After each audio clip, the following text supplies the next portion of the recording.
Random House Audio presents Crazy Salad, Some Things About Women, and Scribble Scribble, Notes on the Media, by Nora Ephron. Read for you by Kathe Mazur. Crazy Salad. It's certain that fine women eat a crazy salad with their meat. William Butler Yeats. Preface to Crazy Salad. I began writing a column about women in Esquire magazine in 1972.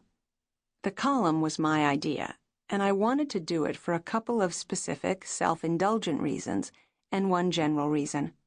Self-indulgent specifics first. I needed an excuse to go to my 10th reunion at Wellesley College, and I was looking for someone to pay my way to the Pillsbury Bake-Off. Beyond that, and in general, it seemed clear that American women were going through some changes. I wanted to write about them, and about myself.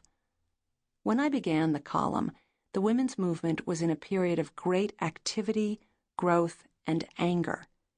It is now in a period of consolidation. The same is true for me, and it has something to do with why it has become more and more difficult for me to write about women. Also, I'm afraid, I have run out of things to say. There are 25 articles in this book that glance off and on to the subject of women, and as I go through them, I can think of dozens of others I could have done instead. I don't deal with lesbianism here, and, except peripherally, I don't deal with motherhood. Month by month, I took what interested me most, and so I never wrote about a number of things that interested me somewhat. Pantyhose, tampons, comedians, the Equal Rights Amendment, fascinating womanhood, Bella Abzug, the story of O, the integration of the Little League. I could go on and on. The point here is simply to say that this book is not intended to be any sort of definitive history of women in the early 1970s. It's just some things I wanted to write about. A few words about breasts. I have to begin with a few words about androgyny. In grammar school, in the 5th and 6th grades, we were all tyrannized by a rigid set of rules that supposedly determined whether we were boys or girls. The episode in Huckleberry Finn, where Huck is disguised as a girl and gives himself away by the way he threads a needle and catches a ball, that kind of thing. We learned that the way you sat, crossed your legs, held a cigarette, and looked at your nails, the way you did these things instinctively was absolute proof of your sex. Now, obviously, most children did not take this literally, but I did. I thought that just one slip, just one incorrect cross of my legs, or a flick of an imaginary cigarette ash, would turn me from whatever I was into the other thing. That would be all it took, really. Even though I was outwardly a girl, and had many of the trappings generally associated with girldom, a girl's name, for example, and dresses, my own telephone, an autograph book, I spent the early years of my adolescence absolutely certain that I might, at any point, gum it up. I did not feel at all like a girl. I was boyish. I was athletic, ambitious, outspoken, competitive, noisy, rambunctious. I had scabs on my knees, and my socks slid into my loafers, and I could throw a football. I wanted desperately not to be that way, not to be a mixture of both things, but instead just one, a girl, a definite, indisputable girl, as soft and as pink as a nursery. And nothing would do that for me, I felt, but breasts. I was about 6 months younger than everyone else in my class, and so for about 6 months after it began, for 6 months after my friends had begun to develop, that was the word we used, develop, I was not particularly worried. I would sit in the bathtub and look down at my breasts and know that any day now, any second now, they would start growing like everyone else's. They didn't. "I want to buy a bra," I said to my mother one night. "What for?" she said. My mother was really hateful about bras, and by the time my third sister had gotten to the point where she was ready to want one, my mother had worked the whole business into a comedy routine. "Why not use a Band-Aid instead?" she would say. It was a source of great pride to my mother that she had never even had to wear a brassiere until she had her fourth child, and then only because her gynecologist made her.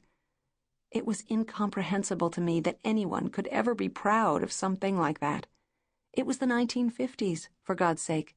Jane Russell, cashmere sweaters. Couldn't my mother see that? "I am too old to wear an undershirt." Screaming, weeping, shouting. "Then don't wear an undershirt," said my mother. "But I want to buy a bra." "What for?" I suppose that for most girls, breasts, brassieres, that entire thing, has more trauma, more to do with the coming of adolescence, with becoming a woman, than anything else. Certainly more than getting your period, although that too was traumatic, symbolic. But you could see breasts. They were there. They were visible. Whereas a girl could claim to have her period for months before she actually got it, and nobody would ever know the difference. Which is exactly what I did. All you had to do was make a great fuss over having enough nickels for the Kotex machine, and walk around clutching your stomach and moaning for 3 to 5 days a month about the curse, and you could convince anybody. There is a school of thought somewhere in the women's lib/women's mag/gynecology establishment that claims that menstrual cramps are purely psychological, and I lean toward it. Not that I didn't have them, finally. Agonizing cramps, heating pad cramps, go down to the school nurse and lie on the cot cramps. But unlike any pain I had ever suffered, I adored the pain of cramps, welcomed it, wallowed in it, bragged about it. "I can't go. I have cramps. I can't do that. I have cramps." And most of all, gigglingly, blushingly, "I can't swim. I have cramps." Nobody ever used the hard-core word, menstruation. God, what an awful word. Never that. I have cramps. The morning I first got my period, I went into my mother's bedroom to tell her, and my mother, my utterly hateful about bras mother, burst into tears. It was really a lovely moment, and I remember it so clearly, not just because it was one of the 2 times I ever saw my mother cry on my account. The other was when I was caught being a 6-year-old kleptomaniac, but also because the incident did not mean to me what it meant to her. Her little girl, her firstborn, had finally become a woman. That was what she was crying about. My reaction to the event, however, was that I might well be a woman in some scientific textbook sense, and could at least stop faking every month and stop wasting all those nickels. But in another sense, in a visible sense, I was as androgynous and as liable to tip over into boyhood as ever. I started with a 28 AA bra. I don't think they made them any smaller in those days, although I gather that now you can buy bras for 5-year-olds that don't have any cups whatsoever in them. Trainer bras, they're called. My first brassiere came from Robinson's department store in Beverly Hills. I went there alone, shaking, positive they would look me over and smile and tell me to come back next year.